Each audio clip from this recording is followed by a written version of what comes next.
Hi, and welcome back to the Positive Prepper. And I'm sorry, but today I'm not going to be very positive. The foundation of America is gone. You know, a lot of preppers have been doing videos on this Maui disaster.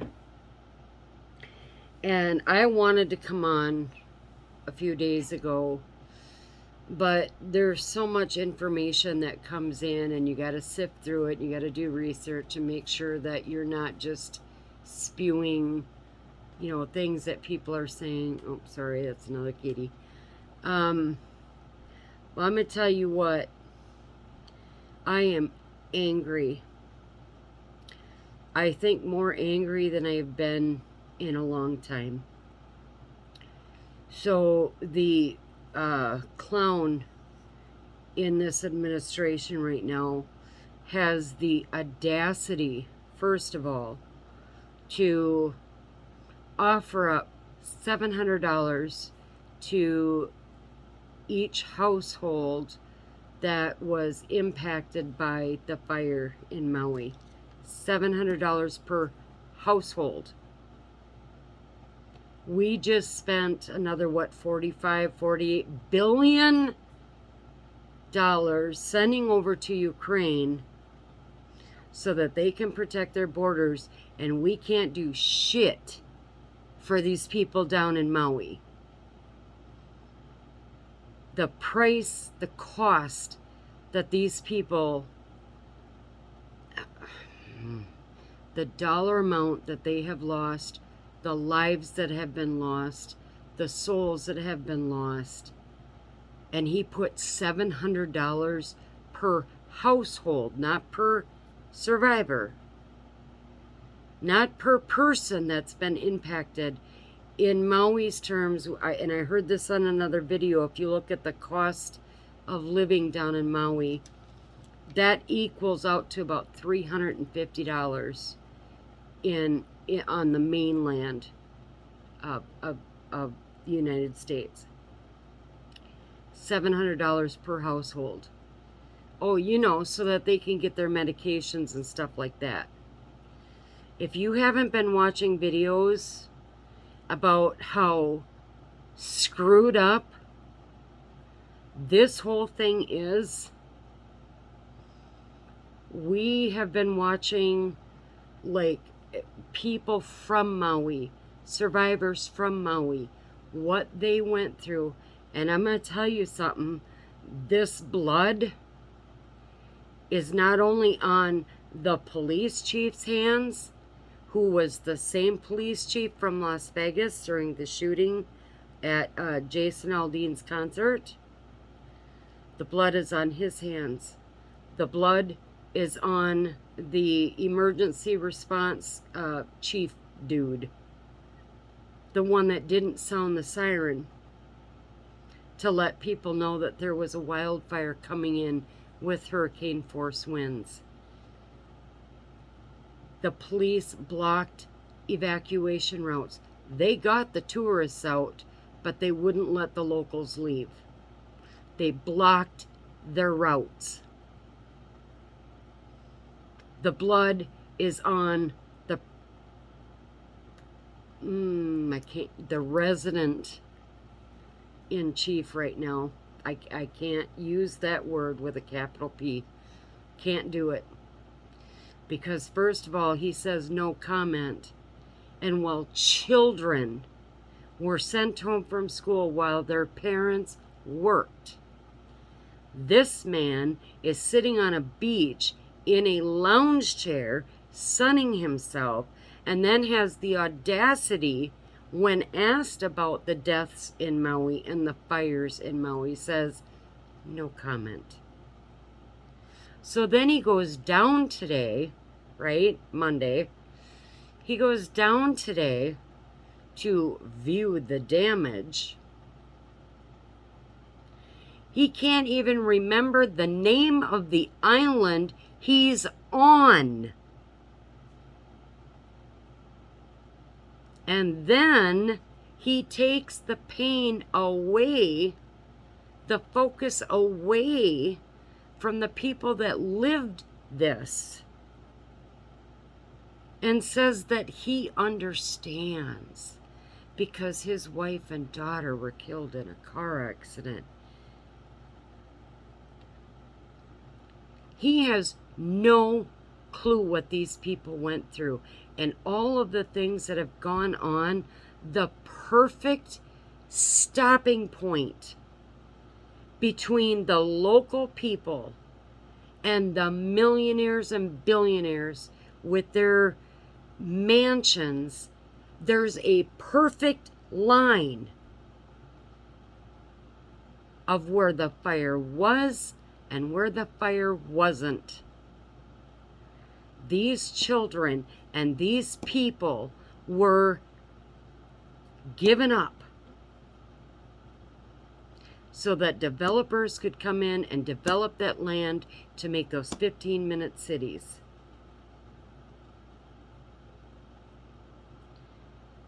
Where does this stop?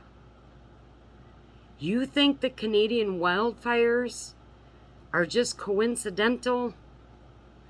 You think it's coincidence that 2 years ago they were already talking about dropping all the red tape so that developers could come into Maui in Lahaina? 2 years ago. And I'm not even talking about the aluminum dust that's in the air that creates these hotter fires. Where is that coming from? Well, I know I'm going to get kicked off for saying this.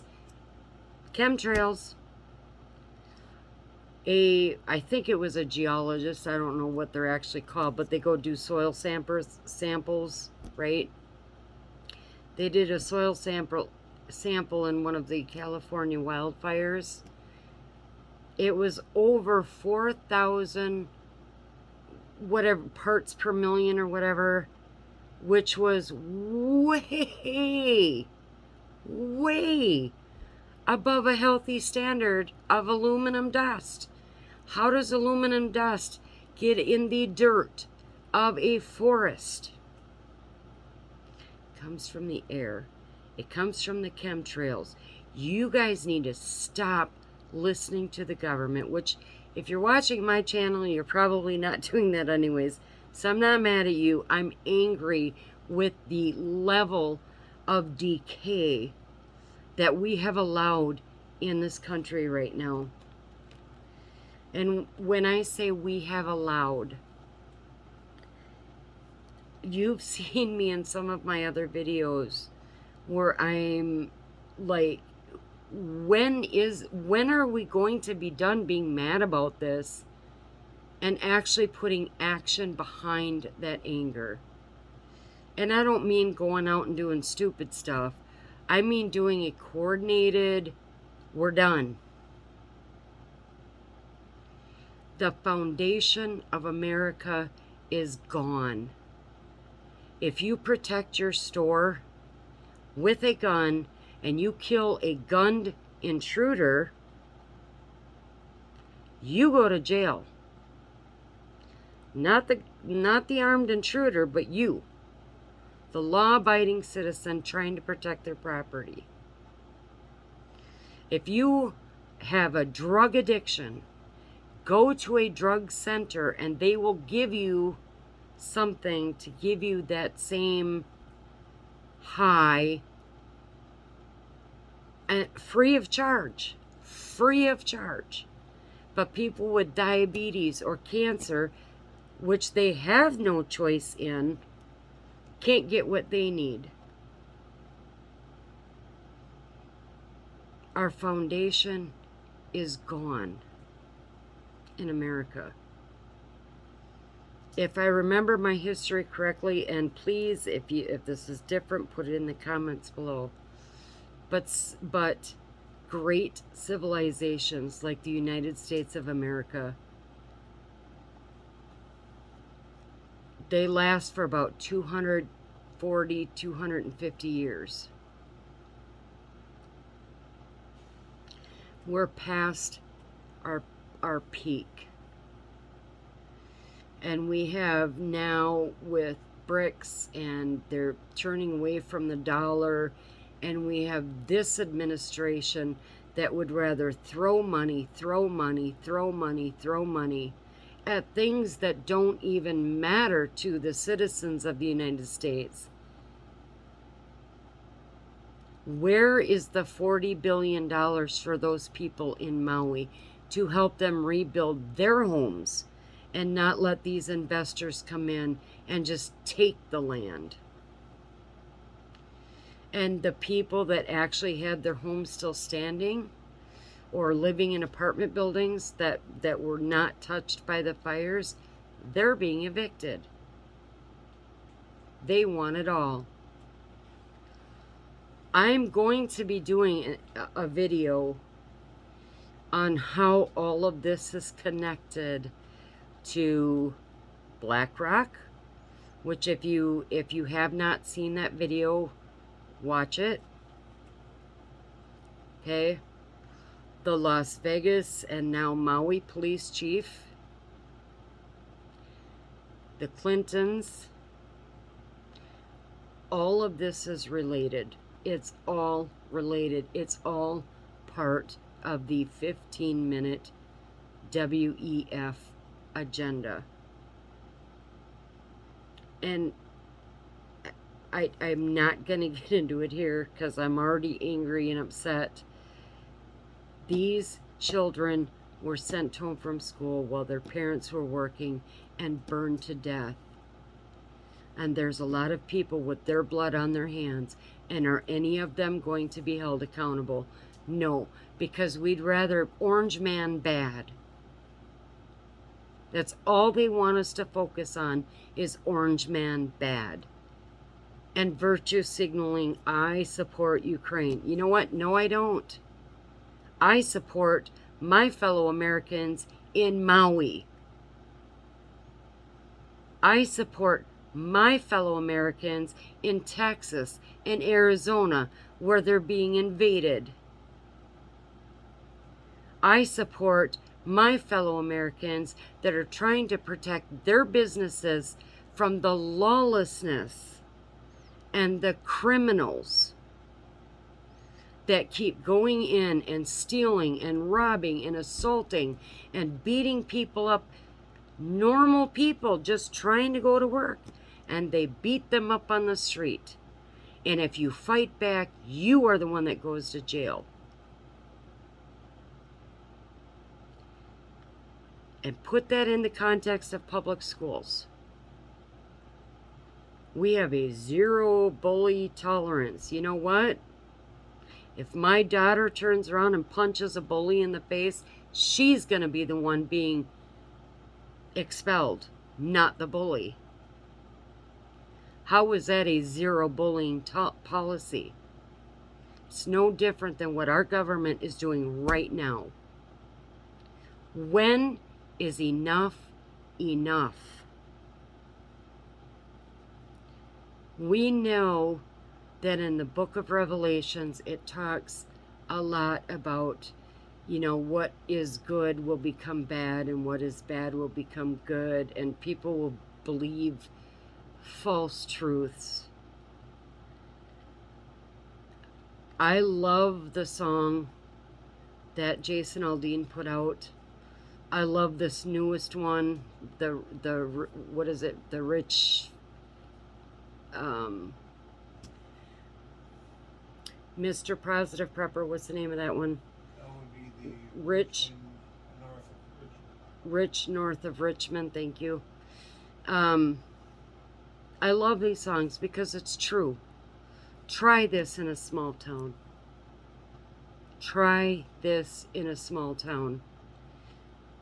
They want, and then in that second song, they want you to think the way that they think, and they want you to do what they want you to do. They're taking away all of our free will.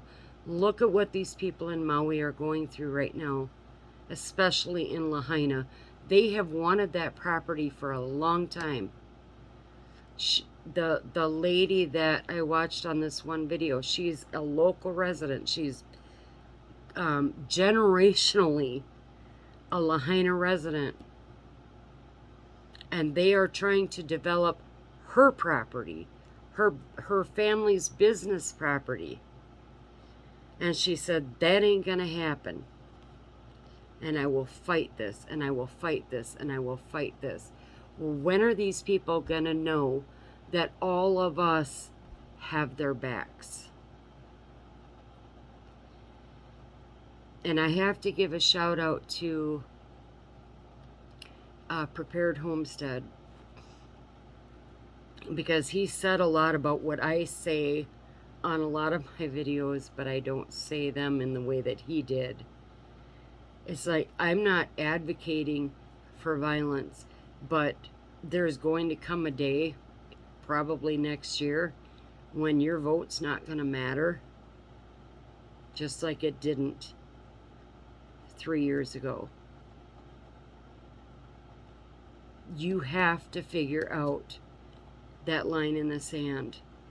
We've crossed it for me. I don't know what that means for me. I have no idea.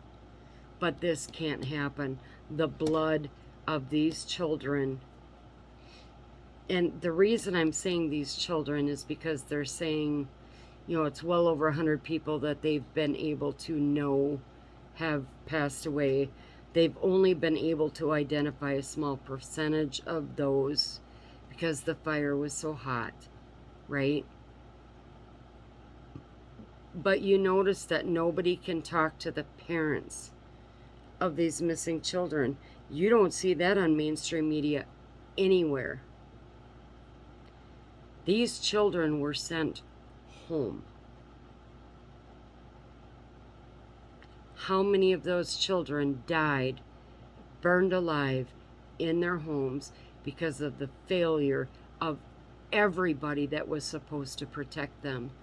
There was a firefighter that was interviewed, and he's almost in tears, and he's like, we're trying to put out these fires. The water was shut off. They couldn't even fight them. When is enough enough? God led people into battle. Read your Old Testament, especially the book of Exodus. Probably Deuteronomy in there too. God led people into battle. And I believe that there's going to come a day when enough of us are going to say enough. And we have to let God lead that. I'm angry now, so obviously I wouldn't do anything because I cannot act out of anger. I have to act out of God's guidance. And that's what we all have to do. But we don't have that foundation of America anymore. It's gone. We're never going to get back to normal. Now they're talking more about climate emergencies, so lockdowns, going back to masks again. This is kind of in that background noise. You know, pay attention to over here so you don't see what's happening over here. Okay?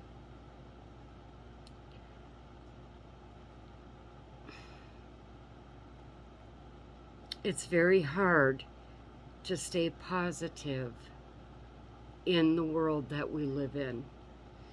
But I do want to say this.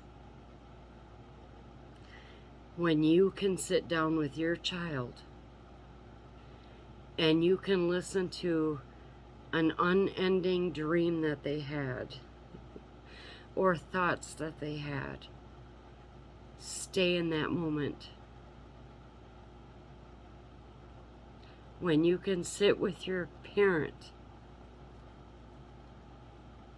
and you can listen to their story of growing up, be in that moment.